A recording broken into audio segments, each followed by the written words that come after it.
Nigeria, by extension Africa, battles a growing youthful population, and with little or no meaningful engagement, leaves a ticking time bomb on our hands.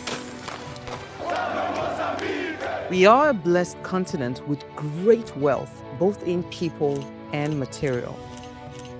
Our focus on ways remains driving conversations that affects us all. Topics in the news, social concerns, politics, leadership, governance, empowerment, resource management, conflict management, finance, SME sustainability, technological innovation, food security, health, education, brain drain, our well-being, citizenship, and much more. Our goal is to continuously drive these conversations, keep them burning at the table to effect a positive change, both for our nation and continent. Ways, what are you saying, has a secret ingredient that completes the conversation every single episode, and that ingredient is you. Our past conversations shaped our yesterday. To shape our tomorrow, we must keep talking. So, I want to hear you. Be a part of our live conversations Mondays through Fridays. And let's all have our say.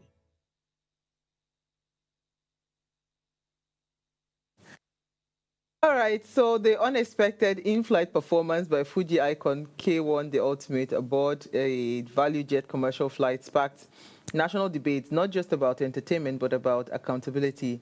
What was promoted as a surprise experience for passengers quickly raised serious concerns about aviation safety and regulatory compliance, rather. So far from being a harmless publicity disregard for established aviation laws meant to protect passengers and maintain order in Nigeria's airspace. The collaboration between K1 and Valuejet reflects a troubling lapse in, of course, judgment and a lack of respect for the strict protocols that govern the aviation industry.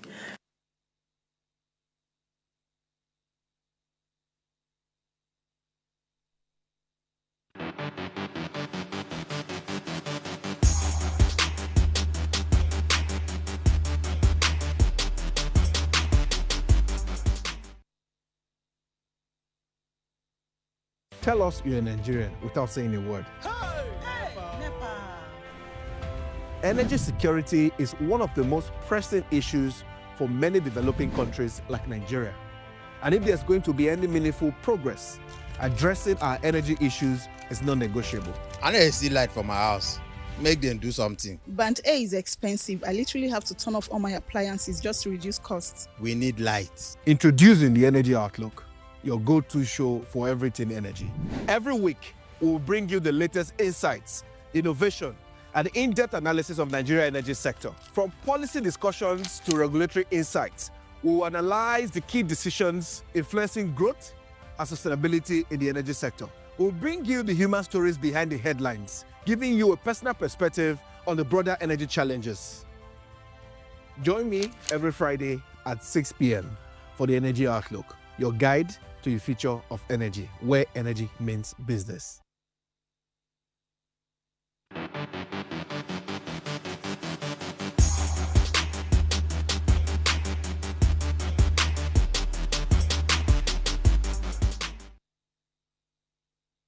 Apologies. So today's discussion centers around K1, the ultimate, and of course versus Valuejet, disrespecting the aviation rules. Now, remember, Waze is all about you. You are the why in Waze. So be a part of the conversation. Head on to our YouTube channels at Official Upgrade TV. Hit the subscribe button. And remember to always share the link while you watch us live. And, of course, allow other people to watch us live as well.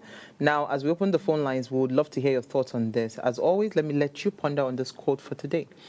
It says, what I must assure the general public is that everybody involved in this will be brought to book as we speak. The passengers is going to be blacklisted for the next 6 months flying in Nigeria. And this was from the Director of Public Affairs and Consumer Protection at the NCAA. That's Michael Achimogu.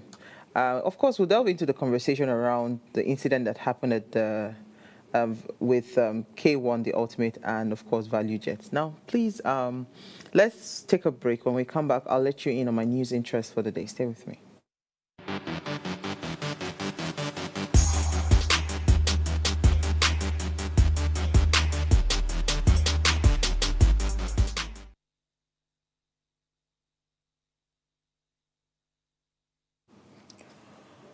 Okay, Remi Tinubu, our First Lady, Senator Oluremi Tinubu, has donated 110 million naira to families of 22 Kano athletes who lost their lives in a tragic accident earlier this year. So according to a statement on Thursday by the governor's spokesperson, Sanusi Dawakin Tofa, each family received 5 million naira through the First Lady's intervention under the Victim Support Fund aimed at easing the burden of loss and supporting their recovery. Earlier, the state had offered an initial 22 million naira with 1 million naira given to each bereaved family shortly after the incident, and those injured were given 500,000 naira each.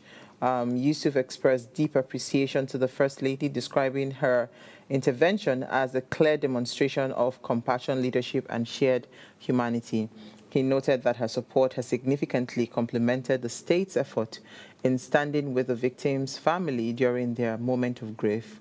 Other notable contribution would include 32 million naira from the Ogun State government, 20 million naira from Jigawa State government, 2.2 million and 2.2 million.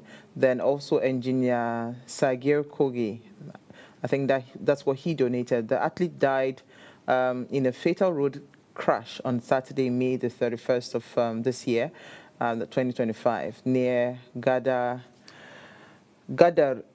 Young Kifi along the Kaduna-Kano Expressway while returning from the 2024 National Sports Festival in Ogun State. This is commendable.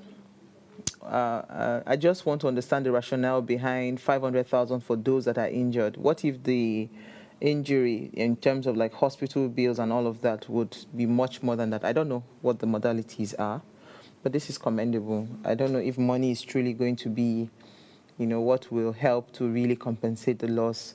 I'll think things like, for instance, if they had children, maybe things like a life scholarship for their children, because again, 5 million naira might sound like it's a lot of money, but before you blink and you open your eyes, 5 million naira is gone.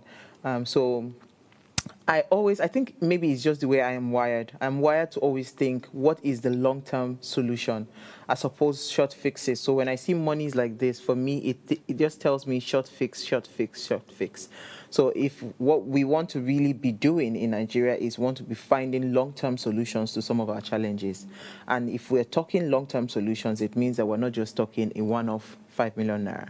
It has to be much more than that. So, yeah.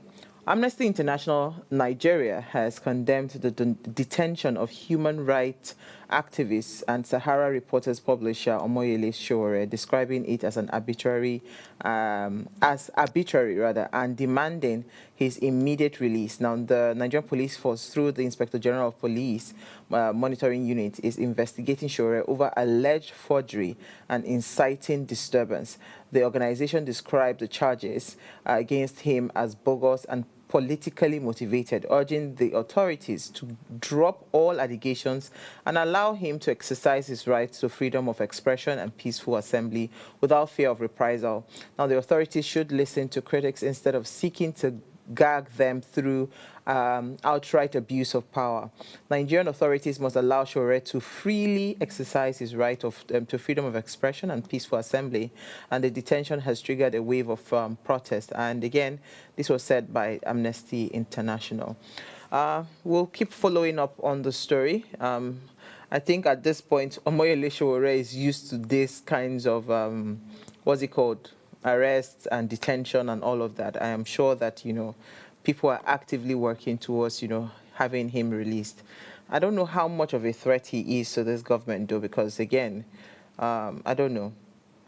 I don't think Nigerians are ready for what he's trying to preach around revolution. I don't think we're ready to take our government by force. I don't think Nigerians are ready. Honestly, that's how I feel. maybe Nigerians can prove me wrong, but I don't think we have that capacity to want to protest to the point where, we do not mind, bloodshed and all of that. I don't think we're ready for that. So I do not see Omerile Sowore as a threat at all. I don't. All right, so I'll move on to my final story now. Aviation Union began indefinite strike.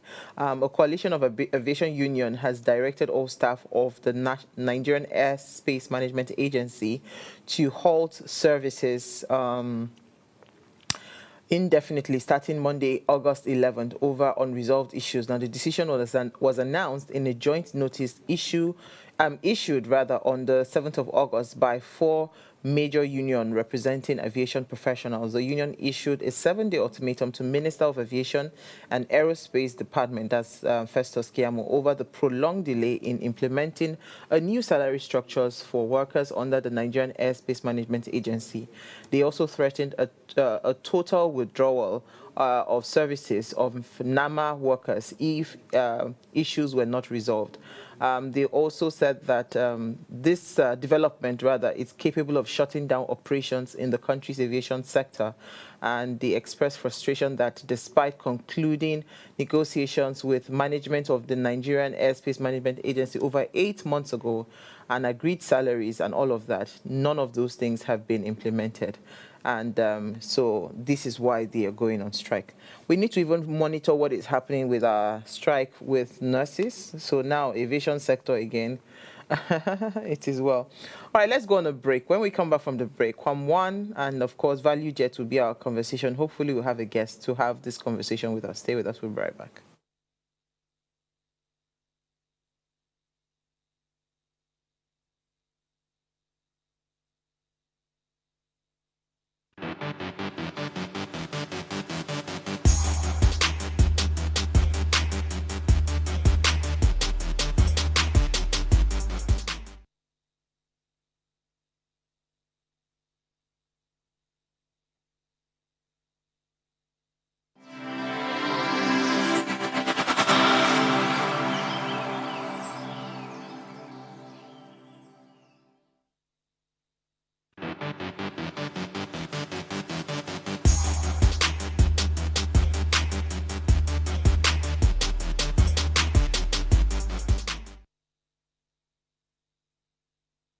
All right, August 5th, 2025, at the Nnamdi Azikiwe International Airport, Abuja, an incident unfolded involving Fuji legend King Wasiu Ayinde Marshal, they call it Kwam1, and of course staff of Valuejet Airlines, which quickly went viral and sparked widespread controversy over, is it a show of big manism? Is it, who was right, who was wrong, and all of that.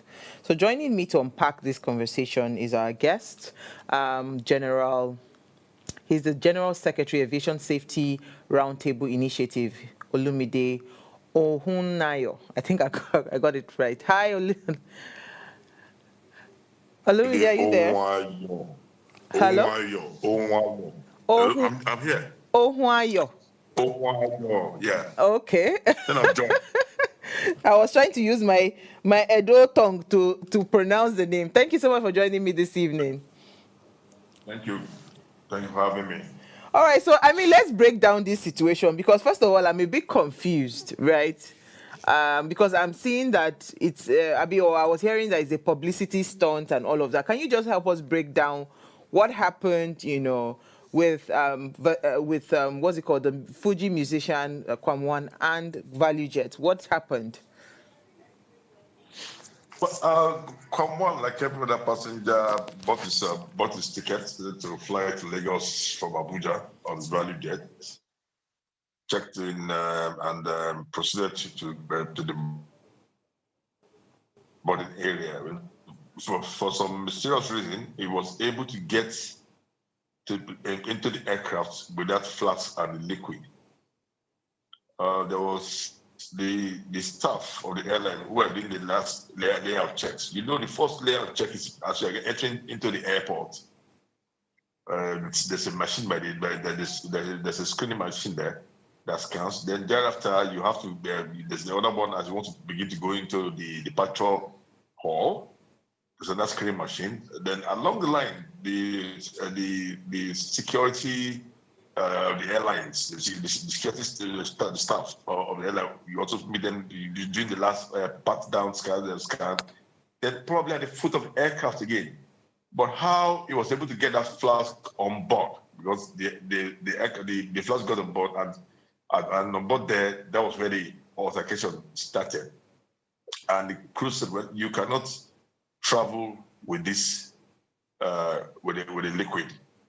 And said, no. And then in between that argument, the ground staff tried to make him understand when the crew were, so it was that altercation that the captain had and came into the cabin to see what was the issue. But in his annoyance, I think at that point, he opened it and spilled it over the body of the ground staff. Some touched the captain. The captain now went back into our cockpit and said, well, I will not travel with him. He has to be deported. And under the rules, once you're deported, they're supposed to come down from the aircraft. And on coming down from the aircraft, because it's already a safety issue, you're supposed to be taken by the airport security personnel to their office to make a statement. And then in some cases, in that making that statement, you might even be delayed or when that aircraft lands at its destination, because you probably might have something on board that might be incriminating.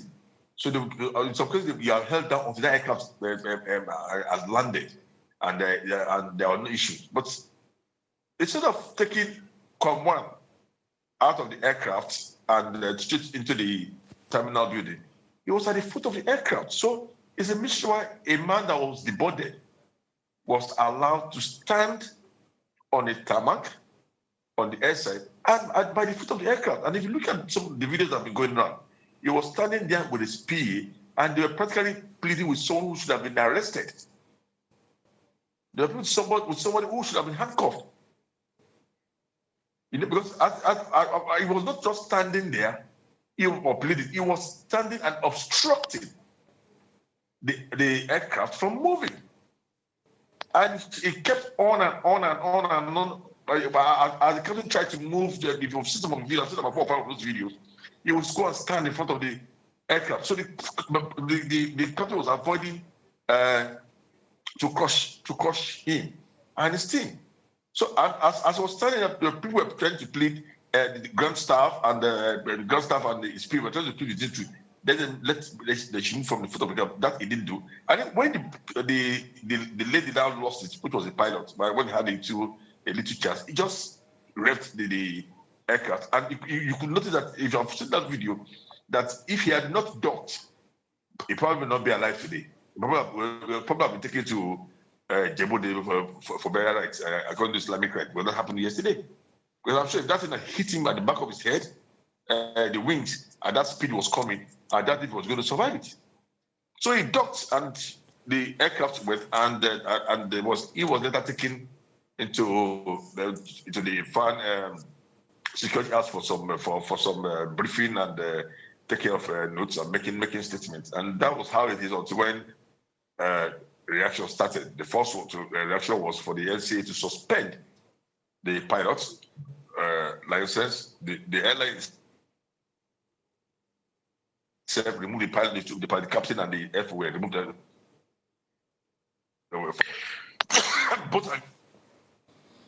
Both instructor protocols were breached by the lady, by the pilot, by the crew, and that was reckless and was risky for the ground staff and airport user. That it could have gone very badly. And what's that? The process of moving that aircraft out of that place with people still standing there is a breach of the supervision regulations and international standard of aircraft operations. So that was explained.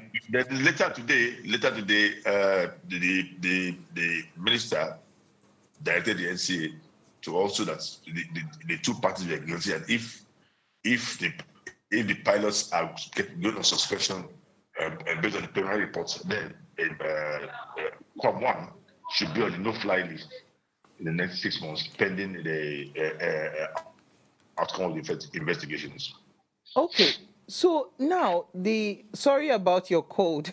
See you struggling. Sorry. You know, Yeah. now, right? I have been on a flight before, so I had a terrible cold. I remember.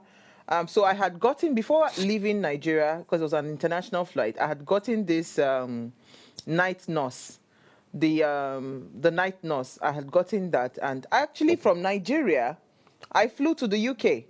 Nobody checked, nobody disturbed me because normally in my head I just say, okay, it's a medication, right? So it's not supposed to be a problem. But I think that bottle was either, I don't know the size of that bottle now, the night nurse bottle was the big size bottle. So it was above the allowed, but I felt like since it's a drug, it's not supposed to be a problem. But on my return leg back to Nigeria, right, going through the airport, because it was in my hand luggage, because it's a medication, I didn't put it in my checked-in luggage. It was in my hand luggage because that was how I came from Nigeria. Going back now, back to Nigeria from the UK, when I was going through the final clearance through the immigration and all of that, it was flagged and they brought it out. And I said, oh, it's my medication. So the guy said, oh, I'm so sorry, ma'am. If you have a prescription for it, right, then you can be allowed to take it on board. And I didn't have the prescription, right, because it was something that I just had a code and I took off the shelf. Now, Two things worried me on that flight because I left Nigeria. I went through all those checks. Nobody flagged it because, it's a medication. But on the return leg, it was a different, procedure and standard that I met. So now the question is, how thorough? Because you said something very, very strong when you were narrating the incidents. How he got a 100 ml bottle, right, flask filled with content, when you and I know that regular Nigerians like us, there's a final point you have to get to where you have to either you drink all the liquid content and take an empty container, or you throw the liquid and the container together. You throw it away before you cross that final check. That he was able to get into that plane with the content. Do you understand? So how strong is our security checks? Because this is even raising a stronger concern for us as a people. How strong are our security checks in Nigeria? Well, I just hope that the results we have been able to churn out when we have these checks from the International Committee from ICAO and the other organizations, and we pass, not just that we show it when they are around and we maintain it. For I know that what I saw him holding today, even if I check that flask in with liquid, if I check it in with liquid, I will still have a lot of conversation, or even know how to bring up some money for me for that flask to be checked in with liquid. That's a checking luggage in Nigeria. I mean, I said I have to find a way to persuade security that look, there's nothing in it. It's just my liquid. But oftentimes the first aim of any of their checking of any liquid is how to impound and own it, not to impound for security. It's how to you almost see them even dragging who's going to take that liquid from the person who's going to keep it. So, but in this case, what we know is that when it comes to the VIP personnel, people that are important, people that are known to the public, you find that they're a bit relaxed with the rules and regulation, and the only way they can be relaxed is find out that maybe if it's not the man himself, maybe his PA would have been flashing something in the Nigerian language, the language that we know, because it's now we have dealt with the two culprits now based on the primary reports. We also need to go back and look at the CCTV. How did that flask cross through the scanning machines, one or two security spots on fun till they got to the aircraft? Who were those on duty? What happened when they got there with that flask? I've seen a report on the site saying that when it came to the scanning point, that the flasks were empty. So if the flasks were empty, at what point did they get a liquid that was put in the flasks to take on board they took on board the aircraft. Again, my other issue is at the point of I'm getting the aircraft, and there was an occasion in that, and the occasion resulted that it was unruly and could not, and did not seem be safe to fly, and it was asked to deboard. At that point, the aviation security was supposed to have taken it right from the aircraft straight into the terminal building. He had no business standing around the aircraft or on the air side of the airport. That's a stellar area. It's either you are flying as a passenger or you have your ODC card. That's the only reason why you can be on that. If you are not flying there, you have to go back to the non-central area, not to be on the tarmac, and not even standing by an aircraft that the engine was running and preparing to take off. What he did was terrorism, because he had obstructed a flight in an aerodrome. So okay, I'm happy you are bringing it there, because you know what, we'll go on a break very shortly, right? Which brings me back to the question is that how thorough are our security personnel? Because guess what? It is not only supposed to be the pilot and the what's his name, the Quam one, that is supposed to be on this suspension. The person that is supposed to check that final check where that flask crossed, the person that was on duty, that person also should be on suspension right now. Everybody that turned a blind eye to the point where he was able to board that flight with that flask should be on suspension right now. It's not just the two of them that are involved, because it's an entire process. This incident did not happen in isolation. It happened with the cooperation of a lot of people, either via negligence or okay, because you are in awe of a celebrity or something, because something went wrong. And it is not just the two parties that have been suspended. No, there's a chain of there's a chain of points or personnel that was crossed to get to that point. Who were they? Who were the people on duty? That's what I'm asking. How thorough is our Nigerian checks and systems in the aviation sector? Well, yeah, we're saying the same thing. I said it before that, look, I didn't take a review. Go get the camera and see how the person, when it entered the airport, from the very first screening machine, who was there? What happened with that flask? Did they see that? Did they flag that flask? When it got to the second one that was moving to the terminal, into the departure lounge, did start screening machine there, and that's it. They did not see that flask. Now, if they say the flask was empty all through those two screen machines, like we're hearing now, then at what point, where did it get the liquid that was put into the flask? And like your personal experience, my first reaction was he had gotten on board with the flask, and what made the crew when he was already on board to fail to ask what was the content of the flask, something must have gone wrong. Because if a normal passenger gets on board the aircraft and has his flask, you can safely assume that he had passed through the necessary checks, and that flask has to do with medication or probably water or something he needs to travel with for the flight. Yeah, because for the crew for them to have asked. So from what I gathered, I heard that he was actually drunk, right? That is what someone that wanted to stay anonymous. So that's what I'm saying. I said, if I was the person, I'm wondering why a crew will ask me what do I have in my flask. Before you can ask that kind of question, I must be misbehaving. Absolutely, he was. So that is the report that I heard. Because just to say a quick point before we take a break. When I was nursing my children, I can go on a flight with my flask of hot water to be able to make but they will clearly see that this is hot water, because I have babies to take care of.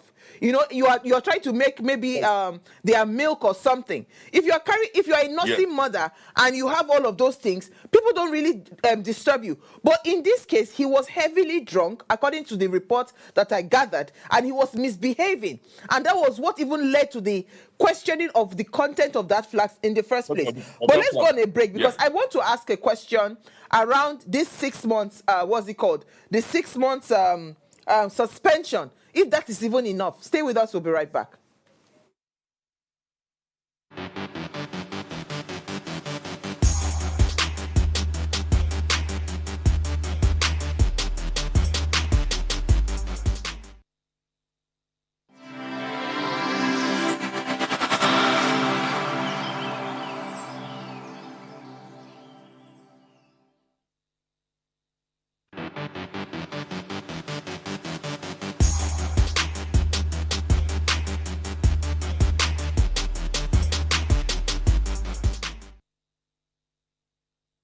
Thanks for staying tuned. Now, if you just tuned in, we're having a conversation around the aviation sector, especially with the recent incidents of K1, the Ultimate, and of course, Valuejet. And we're talking about how there was so much show of disrespect for aviation rules. Now, please, let's hear what you have to say. Remember, you can join the conversation. Send us an SMS or WhatsApp to 081-803-84663. You can also call us 07025007749 or 07014242420. Let's hear what you have to say. So I want to touch a little bit on civil aviation laws, right?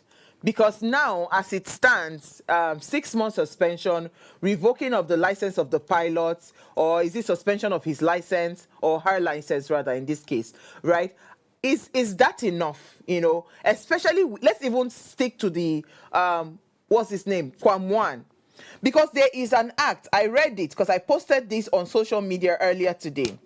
There is a section of, I don't know if you're conversant with the Criminal Code Act, right? This section 459A of the Criminal Code Act in Nigeria, obstructing aircraft. It says any person who, by any unlawful act, obstructs, causes an alteration to be made in the course of or in any way whatsoever hinders or impedes the movement of any aircraft which is in motion on or in flight over any aerodrome is guilty of misdemeanor and is liable to imprisonment for 2 years.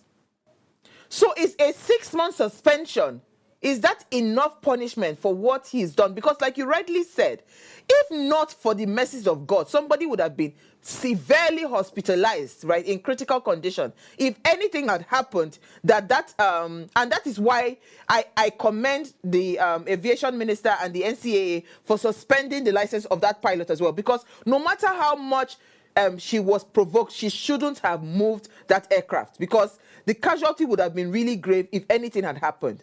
But it's a 6-month suspension, no flight suspension for Kwamwan. Is that enough deterrent? Remember that it is said that it's a preliminary decision pending the outcome of investigation. It's not final. Okay. So yes, just like the pilots who have license suspended and taken away from flights from now. So I think it will be better for Kwamwan to show remorse and make necessary supplications for the grievous sin they have committed as this situation goes on. Because I see that if push becomes shoves, then it might have to be taken to court, and if once it goes to court, that section you just read, the rule kicks in. Because it was clearly obstructing that flight in an aerodrome, and this time an Abuja aerodrome. So he has breached the laws of the land, and that's can end him the 2 years jail time. But you see, this is a country where we have had a lot of executive rascality. This is the first time. There was a senator that slapped a passenger in the Enugu airport, and the last one was one of Senator Shomole. Oh, Shomole, yes. Locking the terminal in Lagos. He didn't slap a passenger. It was not the one that slapped the passenger. That happened in Enugu. But the one thing that happened in Lagos, it wasn't that he held the terminal down, saying that because he could not go on the flight that he reported late for, then no flight was going to move that money. And it became a big scandal. It changed so that he did not disturb body, did not touch anybody, neither did he ask his those to hold the terminal down for people entering the terminal. So, but the minister said they were going to investigate. Up to this moment, nothing has come out of that investigation.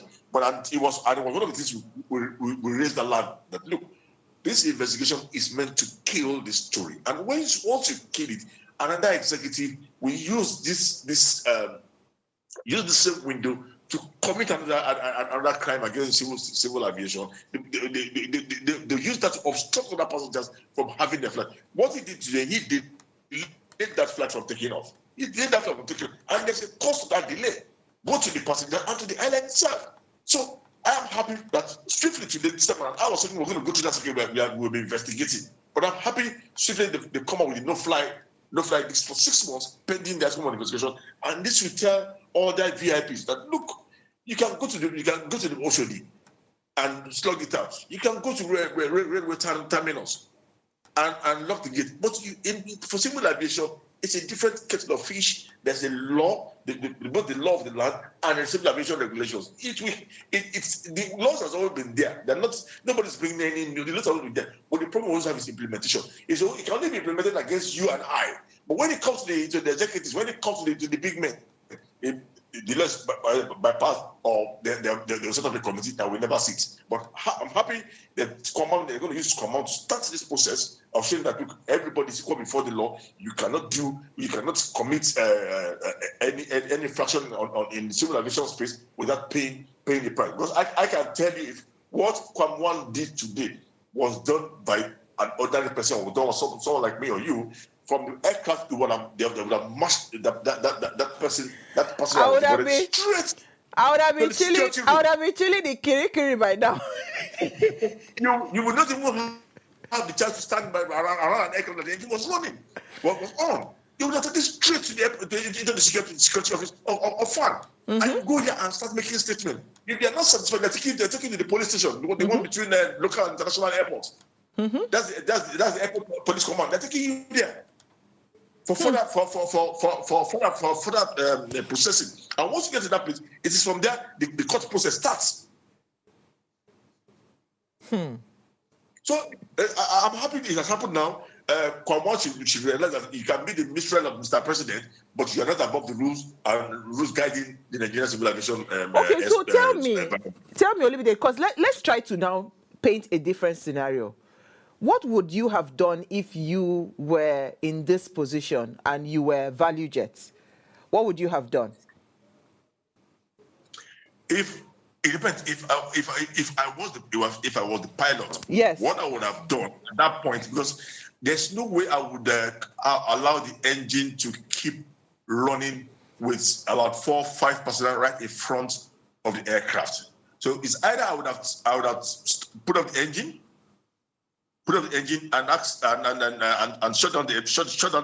the engine of the aircraft and ask all passengers to disembark due to the delay, or I would hold on until when the security personnel would have been able to clear the taxiway, the parking bay for the aircraft to move safely without injuring any of the personnel on the ground there.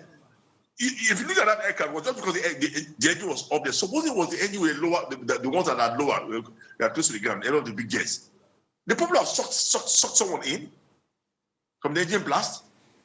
There were 4 or 5 people at the foot of the aircraft, if not more. And they were all trying to persuade Kwam to leave that environment, which was also wrong.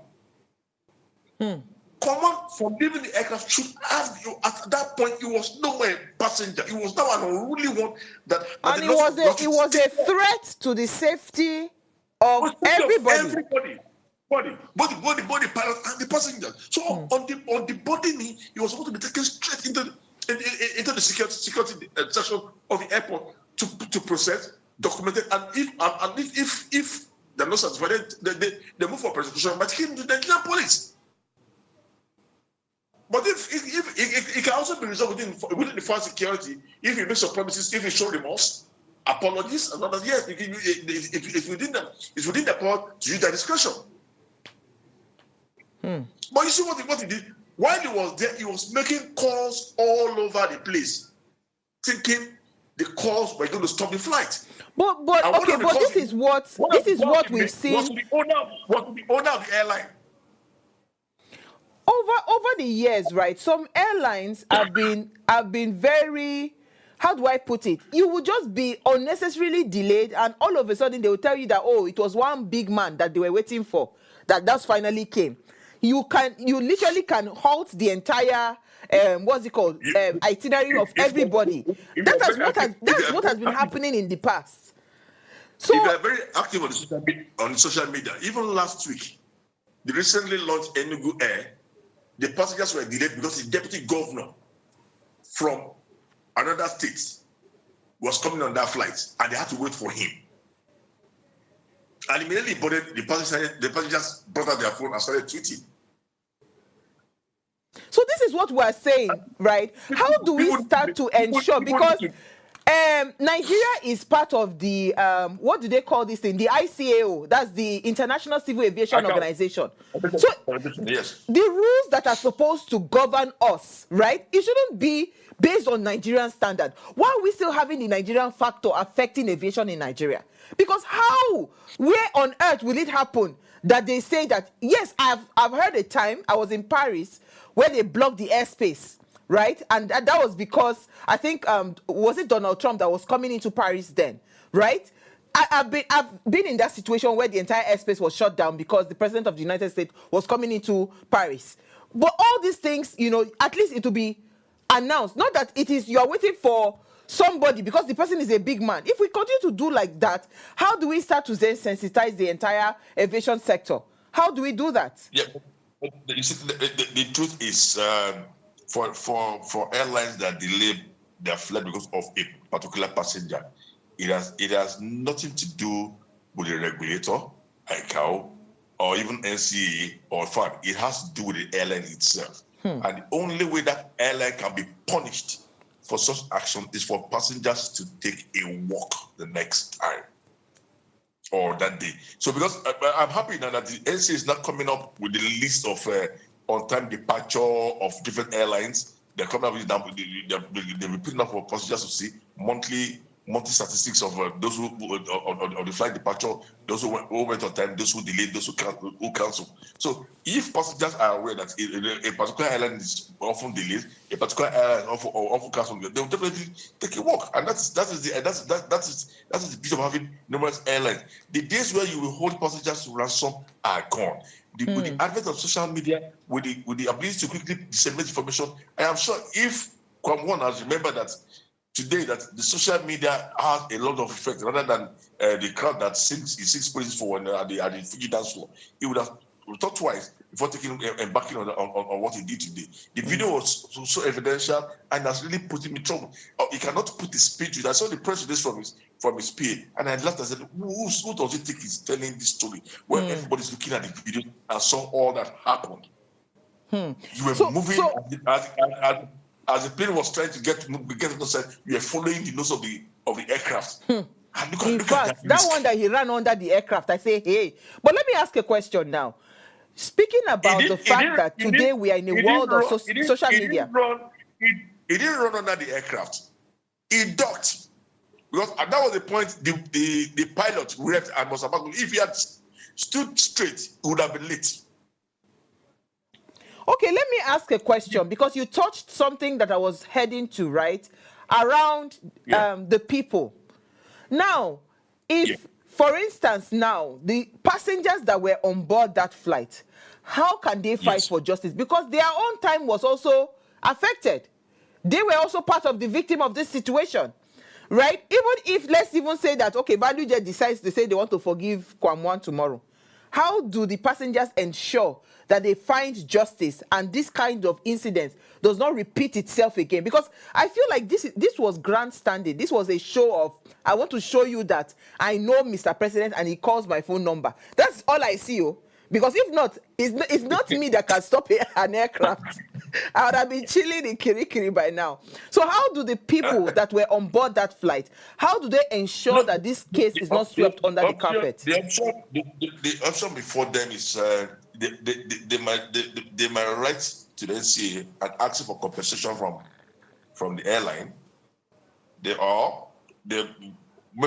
come together, come together and test their rights in the court of law. That is the option before them. Or the third one is probably writing to the airline itself that the fact this happened to them, their flight was delayed because of this, and the fact the airline was liable for making their flight to be delayed, and also see what the airline would say.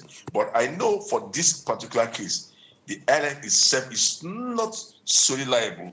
I'm looking at the Federal Airport Authority of Nigeria, who are supposed to have taken that man immediately was deboarded out of the air side of the airport. So is it the airline that is at fault or the ground staff? It's very difficult. It's very difficult to come with full judgment with what you have heard on social media and you have listened to. But for us, but let's look at it this way. How did that flask, these are the areas I'm holding on to, how did that flask get on board to the aircraft? Yes. Aircraft. Yes. Did they pass through the scanning machine? If it passed through the scanning machine, why was it not flagged?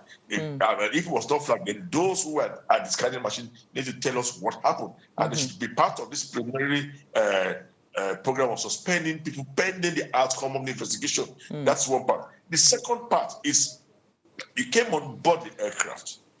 You continue the unruly behavior. The pilot tried to intervene and he failed. Then he said, okay, I cannot take you anymore. You have to disembark. So when you're asked to disembark, then that's not voluntary. That's a voluntary disembarkation, which is more like an infraction and consequence of a bad behavior. When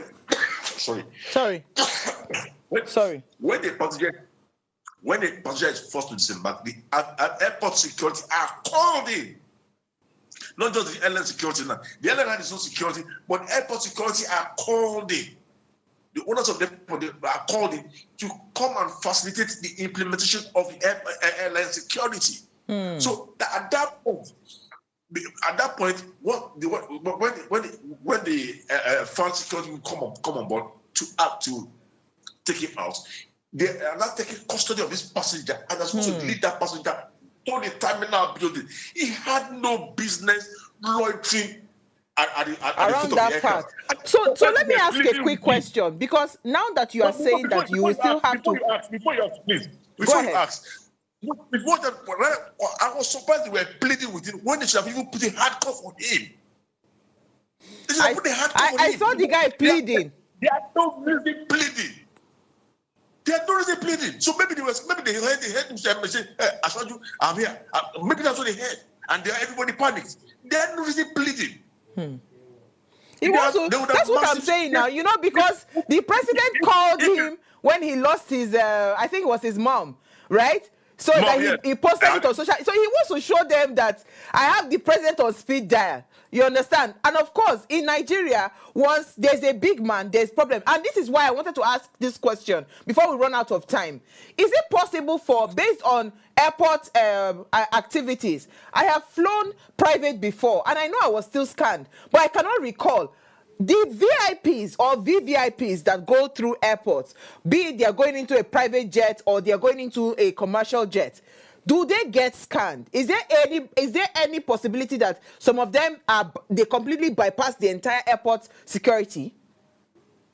No, that's not true. For the private jets, they still go through scan. They still get to the scanning machine to ensure that they comply with the rules and regulation. But if you want to drink wine in a private jet, you have ordered it ahead and they will provide it on board. That's not done on the commercial or the scheduled flight. But you can have that in the private jet. You will not bring it in. It's part of your request, and the airline will provide it to you. But the rules guiding going through the airport protocols applies to scheduled and non-scheduled flights. It's so interesting because even when when you go through duty free, I said the only difference is that the amenities on board and the flexible arrival time at the airports. For your flight. When you are going through private, I was just going to say that even when you are going through commercial and you pass through duty free, I know that I've never bought alcohol because nothing concerns me with alcohol, but I've seen people that buy alcohol.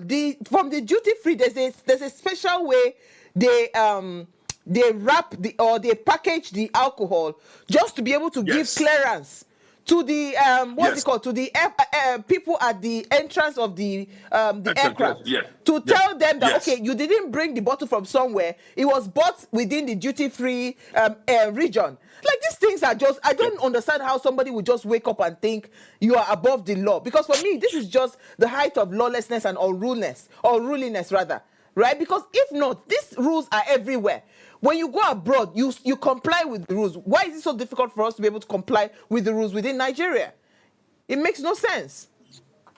So as we wrap Well, I up the think there's- yeah. conversation, what would be your final thoughts on this? Well, I think what is clear now is that Nigeria should know that nobody's above the law when it comes to civil aviation. We need to comply with the rules and regulations, and the security apparatus within the airport need to buckle up and ensure that the fairness here is their duty to comply with the rules to the letter, irrespective of who is traveling. And I think that should be the mantra. If we have had this mantra, we would not have had this concurrent executive rascality. I love the way you put it, executive rascality. Oh my God. I'm sure, but I am sure what he was knowing him, what he would have done was coming in. He would probably have been on the phone all through. Nobody would have searched him. Rather than search him, they would be afraid that that's the president's mission. Nobody should touch him. Nobody should touch him. And he would have been going through, and he might be maybe bringing on this normal cash to see that he has some money. But every day is for the team, one day for the owner. Today he got it wrong, and he has to pay the price. He got it wrong. Oh, you cannot live larger than life, I beg. He got it wrong. Yeah. And I think what you said earlier is that the best thing for him to just do right now is to show remorse, come out, apologize. You understand? With sincerity. Exactly. Because if he continues trying to get the owner of the case is beyond the owner of that airline. Yes. The case is beyond the owner. It's a national. It's a national case issue. Because honestly, when you look at that video, everybody's life was at risk. I'm trying to call Tsunami to deal with the staff, to punish somebody. It's better. I don't even think Shoname would want to answer himself.